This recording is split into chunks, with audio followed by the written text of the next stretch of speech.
Куба улс даяар цахилгаан тасарсан. The lights are turning back on in Cuba. Cuba is reeling under an electricity blackout. За дөнгөж сая харуулсан Куба улсад болсон эрчим хүчний хямрал оны өмнө хүн буюу 10 сард бүтэн сарын хугацаанд Куба улс тог эрчим хүч байна. За одоо ч энэ эрчим хүчний салбарын хямрал нь бол үргэлжилж оргил цагуудаар бол хязгаарлалт хийсээр байна.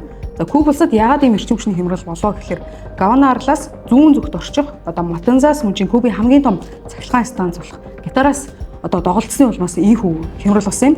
За Кубын хэмжээнд нийтдээ 8 дулааны цахилгаан станц байдгаас өмнөх 7 нь бол суур одоо төлөвлөгөө засвар үйлчлэгнүүдэд хийгээгүй улмаас үйл ажиллагаагаа өмнө хаацсан байсан. За ганц үлдсэн хамгийн том суур чадлын буюу одоо яг зөвлөлтийн технологитой нүүрсэн суурьтай манайхаар бол ТЭЦ 4-тэй одоо маш ойрхон 88 онд ашиглалтанд орсон энэ станц төлөвлөгөө засвар хийгээгүй улмаас ийхүү эрчим хүчний хямралыг 11 сая хүн ам тог цахилгаангүй болсон байна.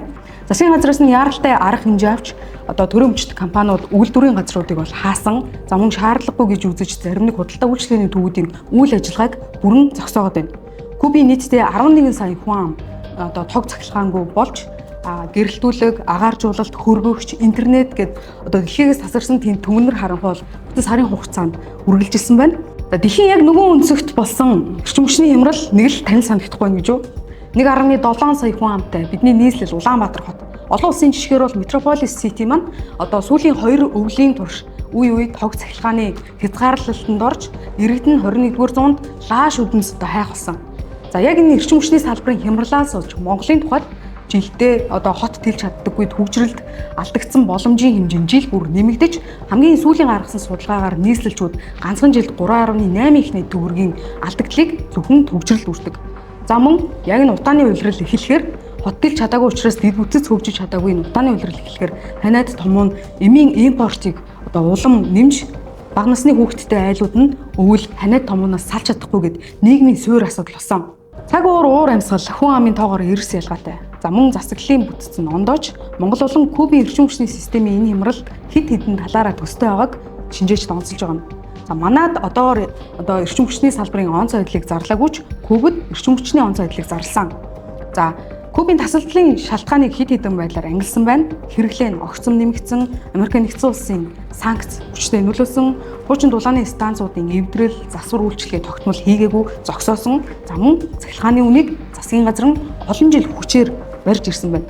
За мөн түүхийн газрын засвар ажилтдаг жижиг их үүсвэрүүдч одоо ажиллахгүй болсон. Учир нь холбооны Венесуэл, Оросын холбооны улс зэрэг холбоотон улсууд хямд үнээр нийлүүлдэг гэсэн эрчим хүчнийхэн нийлүүлэлтэд тодорхой хязгаар квот тавьсан. Ийхүү одоо Куба улсын эрчим хүчний салбар хямрах гол шалтгаан бүснийг шинжээч хэлж байгаа юм. Учир нь зөвлөлтийн технологиор үйлдвэрлэгдсэн цахилгаан станцуудтай. За ихэнх нь одоо 1988 онд баригдсан 30-аас дээш жилийн насжилттай. За тэгээ эдгээр цахилгаан станцуудаа шаардлагатай тоног төхөөрөмжийн засварыг хийгээгүй. За Монголын хувьд ч тэр одоо ТЭЦ 4 гэхэд 1984 онд анх ашиглалтанд орсон. За түүнчлэн Монголтой адилхан өөр нэг зүйл нь гэвэл эрчим хүчний үн тариф нь яг өртгөөсөө маш бага хэмжээгээр айл өрхүүдэд худалдаалагдаж арилжаалагддаг байсан. За энэ нь цаашлаад цахилгаан станцууд нь өөрсдөө одоо ашиггүй алдагдaltaй ажиллаад шаардлагатай засварыг хийж чадахгүй төрсөн байгаа. Яг Кубын эрчим хүчний салбарын их үүсвэрийн 80 гаруй хувь нь импортын буюу одоо нефт жижиг их үүсвэрүүдээс гаралтай. За дулааны цахилгаан станцын бага зэрэг суурьтай эрчим хүчний одоо бага зэрэг юм суурьтай байгаа бол манай орныг ингээд энэ хоёр улсыг харьцуулаад харуул өнөөдөр манай улсын эрчим хүчний системийн одоо нийт нийлүүлж байгаа хүчин чадлын 70 гаруй хувийг нь дулааны цахилгаан станцууд буюу бидний мэдгээр ТЭЦ 3, 4 нийлүүлж байгаа. За мөн сэрэгт эрчим хүч бол 7% байна. Импортын эрчим хүчтэй бол нийт 22% эзэлж байна. Чөлөөт эдийн засгийг сонгож арчилсан нийгмийн одоо тогтолцоо руу шилжсэн манай орны хувьд за өнөөдөр хүртэл төвлөрсөн төлөвлөгөөд эдийн засагтай Куба улстай адилхан байгаа нь бидэнд нэг зүйлийг бодогдуулах мэт байна.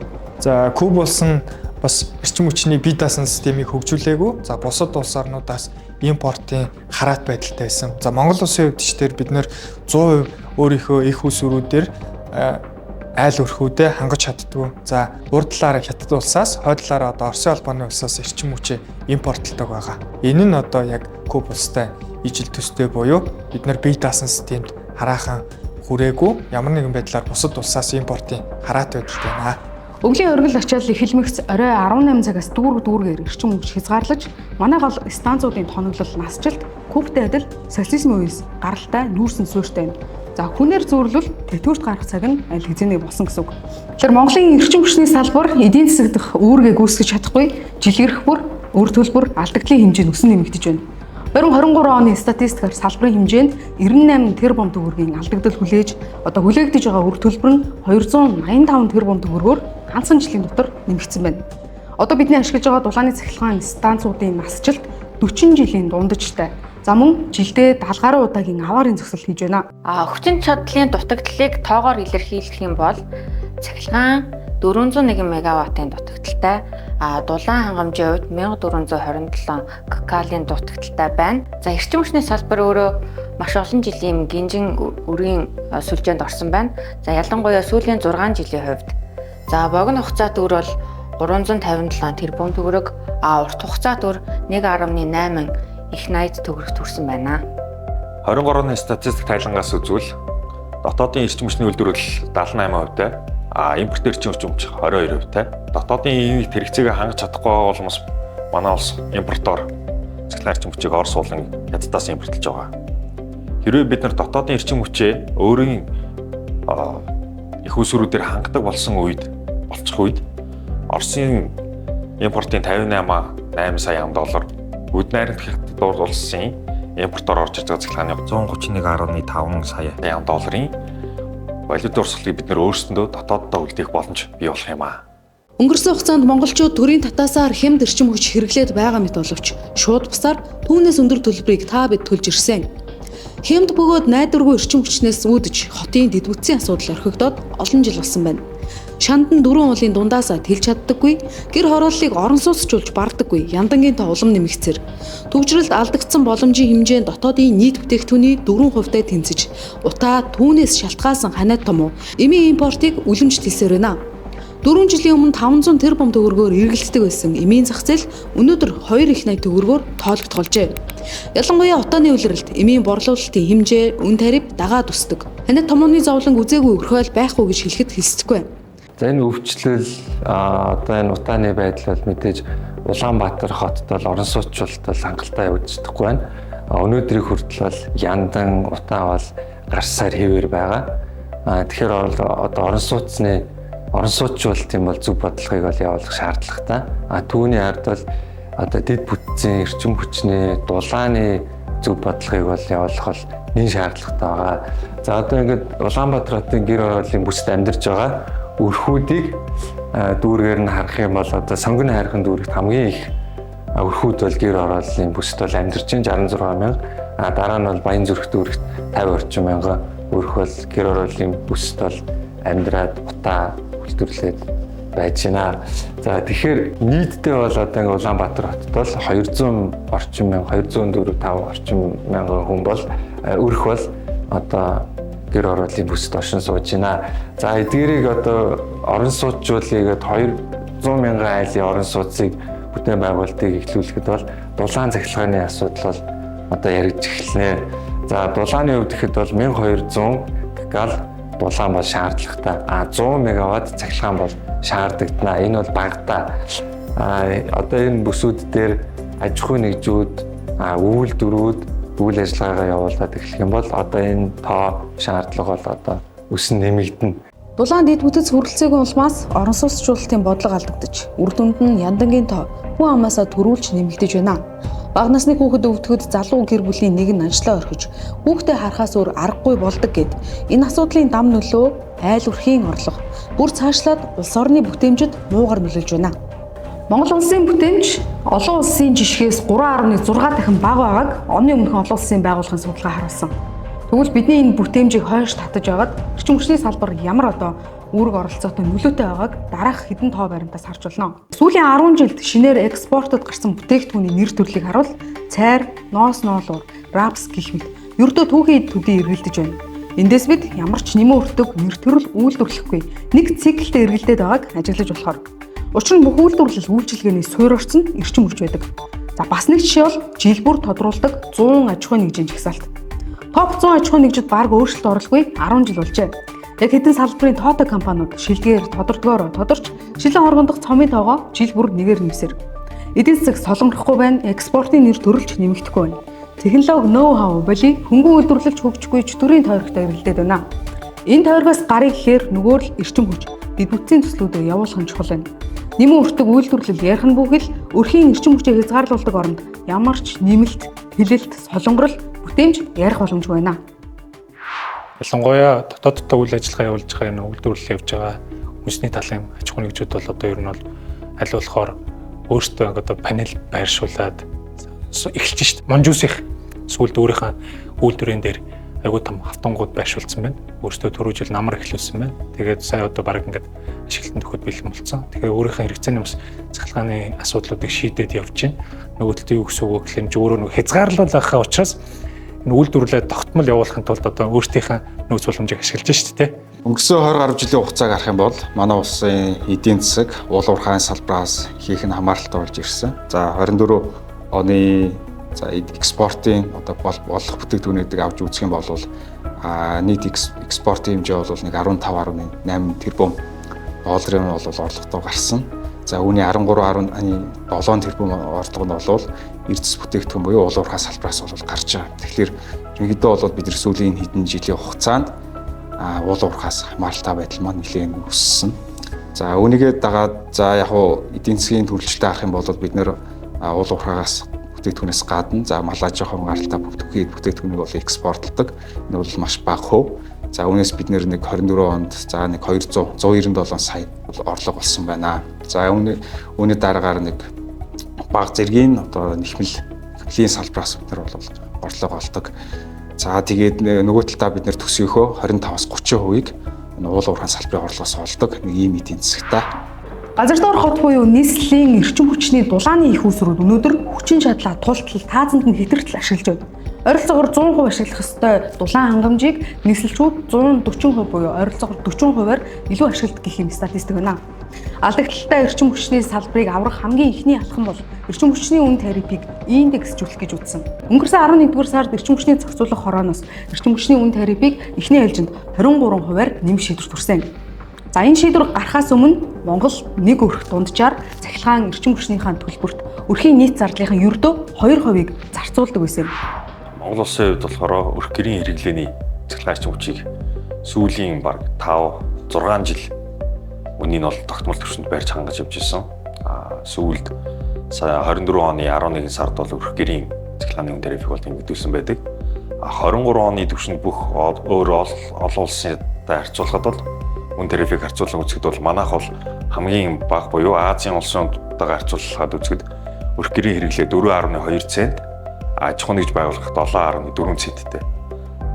Хятад гэхэд бол өрх гэрийн хэрэглээний цахилгаан 7.8 цент, байгууллагынх нь болохоор 9 цент. Ер нь өрх гэрийн цахилгааны тариф, аж ахуйн нэгж байгууллагын тариф бол ер нь их ойролцоо түвшинд өшөө илүү хөгжингүй улс орнуудын хувьд бол цахилгааны үн тариф бол хамаагүй өндөр байдаг. Одоо манай улсаас гэхэд бараг 4, 5, 6 дахин их хэмжээний цахилгааны үн тарифыг бол мөрдөн явж байгаамаа. За олон жил үнийг нам дор түвшинд барьсан учраас салбар зах зээлийн жамаараа хөгжиж чадаагүй өмнөх зуундаа үлдсэн гэж ойлгож байна. Тийм ч учраас энэ салбарт хөрөнгө оруулагчид, бизнес эрхлэгчид орж ирж чадалгүй сүүлийн 40 жилийн хугацаанд эрчим хүчний нэмэлт их үүсвэр барьж чадаагүй учраас инээ. Тэгэхээр өнөөгийн түвшинд бид нэр хямд цахилгаантай болох нь хамгийн чухал асуудал болчиход байгаа. Тэгэхээр бидний цахилгаан эрчим хүчийг хямд цахилгаан эрчим хүчийг яаж бий болгох вэ гэхээр шинээр цахилгаан станц их үүсвэр байх шаардлагатай болж байгаа. Их үүсвэр гэдэг нь өөрөө хөрөнгө оруулалт татах асуудал. Энэ гадны хөрөнгө оруулалт, дотоодын хөрөнгө оруулалт шалгаагүй, засгийн газар зээл авах шалгаагүй. Ер нь бол хөрөнгө оруулалтын асуудал буюу хөрөнгө оруулалтаа буцааж яаж өгөх юм бэ гэдэг асуудал хамгийн чухал асуудал болоод байсан. За инхийн тулд хөрөнгө оруулалтыг буцааж нөхөхөд бол тарифын асуудал буюу цахилгаан эрчим хүч дулааны тариф бол олон жил маш бага хэмжээнд барьж ирсэн. За саяны цахилгаан эрчим хүчний дулааны тариф нэмэгдсэн асуудал маань өөрөө байгаа тарифыг нэмэгдсэн асуудал биш. Харин олон жил нөгөө хямд байсан цахилгааны тарифыг зардалтай хүргэсэн. За энэ дээр бид нэр ашигын тухай асуудлаар яригдахгүй байна. Одоо тухайлбал 185 төгрөгөөр үйлдвэрсэн цахилгаанаа урд нь яддаг байсан бол 204-өөс зардаг байсан бол одоо 185 буюу ямар нэг ашиггүйгээр тэнцвүүлсэн төвчөнд хүрсэн гэсэн үг. Тэгэхээр яаж өнөхөр энэ цахилгааны эрчим хүчний тариф, дулааны тариф нэмэгдсээр эхний нэг гол одоо нааштай үр дүн юу гэхээр шинээр хөрөнгө оруулалтууд сонирхож эхэлж байна. Эхнээсээ станц зур баригдаж эхэлж байна. Та бүхэн мэдвэл одоо энэ өөрчлөлтүүд ч юм уу Багнуурын дулааны станц за бусад ирнэ их усрууд хурдтай ингэж баригдаж эхэлж байгаа нь өөрөө энэ тариф нэмэгдээд тэр хүмүүсийн оруулсан мөнгөийг буцаад өгөх боломж нь бүрдэж байна гэдгийг хөрөнгө оруулагч хараад байна гэсэн үг. Энэ нь одоо тарифын одоо өөрчлөлтийн том давуу тал гэж бид нар харж байгаа. Эрд нь бол том утгаар нь ингээд хараад үзэх юм бол бид нэр өнгөрсөн хугацаанд хямдхан цахилгаан авч яах гэж итгэж явсан. Гэхдээ энэ бол нөгөө талаараа буюу цахилгааныг бид нэр хямдхан цахилгаан өгсөн боловч нөгөө талаараа татвараар бид нэр бас тодорхой хэмжээний тэр хэмжээний нэмэлт төлбөрийг өгөөл гэсэн үг. Юу гэхээр улс өөрөө зээл аваад цахилгаан эрчим хүч барьцдаг. Тэгээ хямдхан иргэдэд зардаг. Улс өөрөө зээл авсан буцааж төлөх ёстой. Улс авсан зээлээ яаж төлөхөөр татвараар иргэдээсээ хэрэглэгчдээсээ мөнгө цуглуулад зээлийг буцааж өгнө гэсэн. Тэгэхээр энэ бол ямар ч ялгаагүй тийм зүйл гэсэн үг. Нэг гараараа аваад нөгөө гараараа нөгөө карманаас аваад ингээд төлдөг ийм тогтолцоо байсан үг. Одоо энийг бид нэр зөв тогтолцоогоор оруулаад хөрөнгө оруулагч харахад бидний оруулсан хөрөнгө оруулалтыг энэ улс цахилгаан эрчим хүчнийхаа төлбөрөөр буцаад өгөх боломжтой байна гэдгийг олон харсан болохоор шинээр их усрууд баригдаж байна гэсэн. Тогоо таслуулаад баймааргүй шүү дээ. Энийг шилжилтийн хийхэд бол бид нэр хөрөнгө оруулалт хэрэгтэй. Хөрөнгө оруулалт хийн гэдэг чинь алдагдaltaа залбирлуу хөрөнгө оруулалт хийхгүй. Алдагдaltaгүй болохын тулд ядаж бид тариф дээр өөрчлөлт хийхтэй. Гэхдээ тариф дандаа өсөд байхгүй. Боломжоор бол мэдээж бууж болно. Тэгээ өртгөн өөрөө ингээд доктороо зах зээлийн нөхцөлд үүсээд энийг одоо юу гэдэг нь дамжуулах түгээх нөгөө хөрөнгө оруулалтыг шийдэх хэрэгтэй. Мэдээж станцууд барьчаад тэрийг нэг холбоход чинь өөрөө бас өртөг ярина шүү дээ. Энэ зарлуудыг бас тодорхой хэмжээнд шийдэхгүй бол том станцууд барьцдаг. Дамжуулах түгээхийн өөрөө сүлжээний өөрөө дэд бүтцийн асуудал нэлээд тийм тулцсан байгаа яадаг л юм насжилтаа яриач тэр те эргүүлээд нөгөө төслийн хөрөнгө оруулалтыг харах талаа аюу төвхтэй л орсон. Улсын хэмжээнд нийтдээ 788 гаруй өрх байгаагаас тэдний 45% нь бага хэрэглээтэй буюу 150 хүртэл киловатт хэрэглээтэй айлна. Дундаж буюу 150-аас 300 кВт хүртэл хэрэглээтэй өрх 40%-ийг бүрдүүлж, харин их хэрэглээтэй буюу 300 кВт-аас дээш хэрэглээтэй өрх нийт өрхийн 15%-ийг эзэлж байна. Жишээлбэл ам бүл харьцангуй цөөн орон сууцнд амьдардаг доржинх эрчим хүчний тарифын шинжилгээс өмнө сардаа цахилгааны төлбөрт 27 мянган төгрөг төлдөг байсан. Тарифын шинжилгээр энэ дүн 38 мянган төгрөг болж нэмэгдсэн байна. Дээрх жишээ авсан өрх бол нийт өрхийн 40%-ийг төлөөлөх буюу 150-аас 300 кВт-цагийн хэрэглээтэй өрхийн жишээ юм. Харин харьцангуй өндөр хэрэглээтэй дулаанаа цахилгаан халаалтаар шийдсэн хаус хороолд амьдардаг болдынх шин тарифаас өмнө сардаа цахилгаанд 176,457 төгрөг төлдөг байсан бол эрчим хүчний тариф шинжлэхснээс хойш сардаа 905,000 төгрөг төлдөг болсон байна. Болдынх харьцангуй өндөр хэрэглээтэй буюу нийт өрхийн 15%-д хамаарах айл юм. Ихэвчлэн томоохон хаус хороолол, цахилгаан суурьтай халаалттай айлууд илүү өндөр хэрэглээтэй учраас илүү өндөр төлбөр төлдөг болж байна. 3 шатлалт тарифын онцлог нь төлбөрөө хэмнэх, илүү хэрэглээгээр оргил цагаас бусад цагт шилжүүлэх гэсэн зарчим юм. Дэлхийн бусад орнуудад ч энэ тарифыг хэрэглэдэг байна. Цаашид хэн илүү хэрэглэн, хэн бага хэрэглээтэй байна, яг хэрэглэсэн хэмжээгээрээ төлбөрөө төлдөг болж байна гэсэн үг. 17-оос 22 цагийн хооронд байдаг оргил ачааллын цаг маань мэдээж ачаалал өссөнтэй зэрэгцээ одоо импорт нэмэгдэх те тэрийгээ дагаад тэр цагуудад өртгөн өндөр болж ирж байгаа байхгүй. 3 төрлийн тариф байна гэж ойлгох хэрэгтэй. Өдрийн тариф гэж байгаа. Энэ нь бол одоо цагийнхаа хувьд бол өглөө 6-аас орой 17 цаг. За оргил тариф буюу оргил ачааллын үед хэрэглэж байгаа тариф бол 17-оос 22 цагийн хооронд. Шөнийн тариф буюу 22-оос өглөөний 6 цагийн тариф гэдэг. Ингээ үндсэн 3 цагийн хэсэгт хуваагдаж байгаа.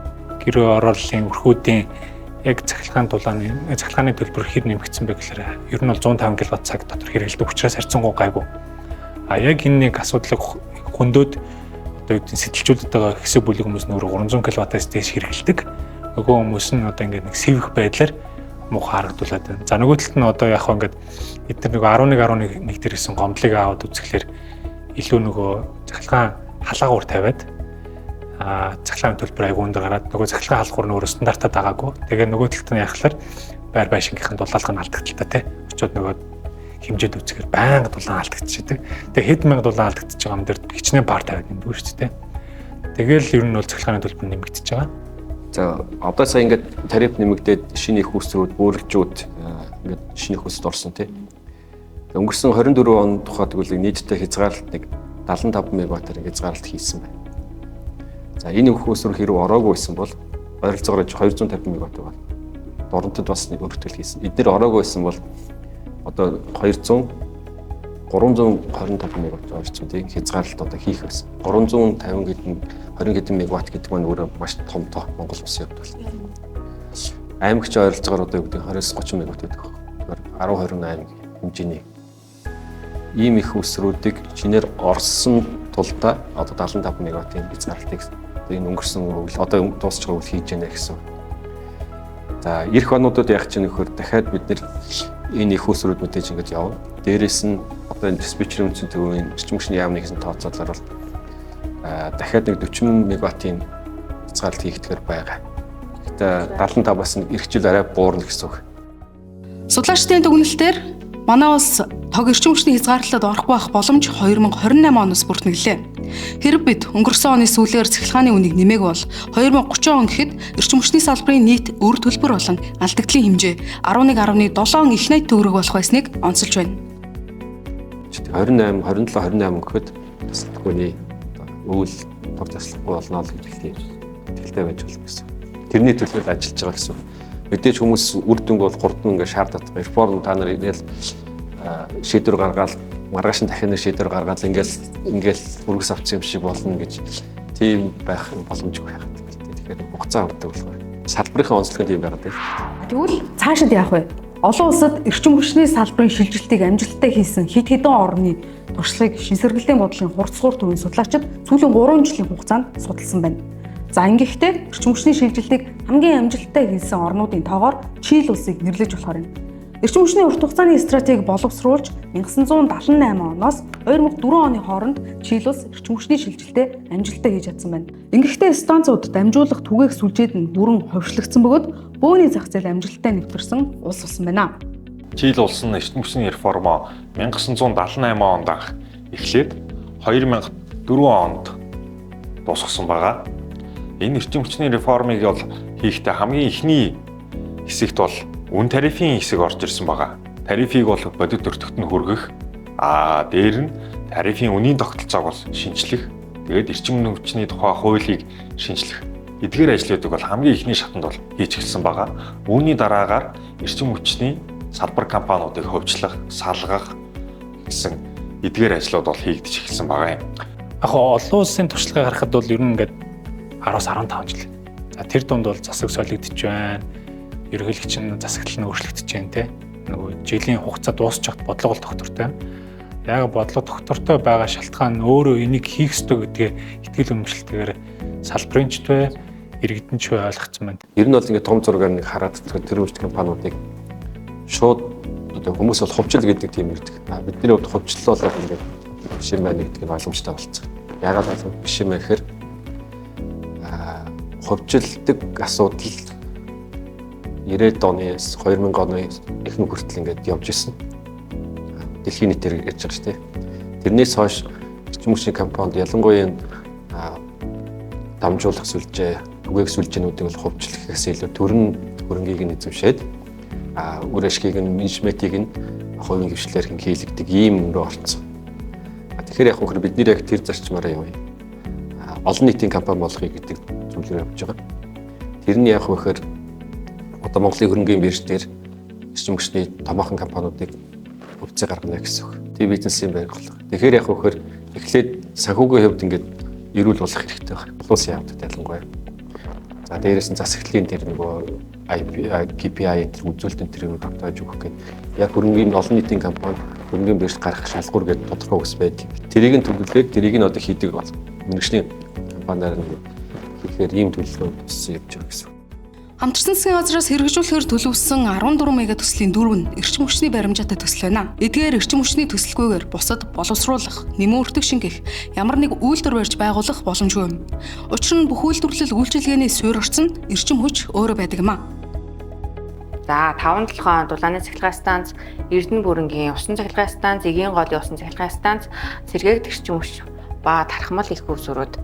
За эдгээр төслүүд эрчим хүчний төслүүд ер нь ямар ач холбогдолтой юм бэ гэхээр за 5-7 дулааны цахилгаан станц ашиглалтанд орсноор 120 сая $10 цахилгааны импортыг бол хэмнэн. За Эрдэнэ бүрэнгийн усан цахилгаан станц 17.5 тэрбум төгрөгийн цахилгааны импортыг мөн хэмнэн.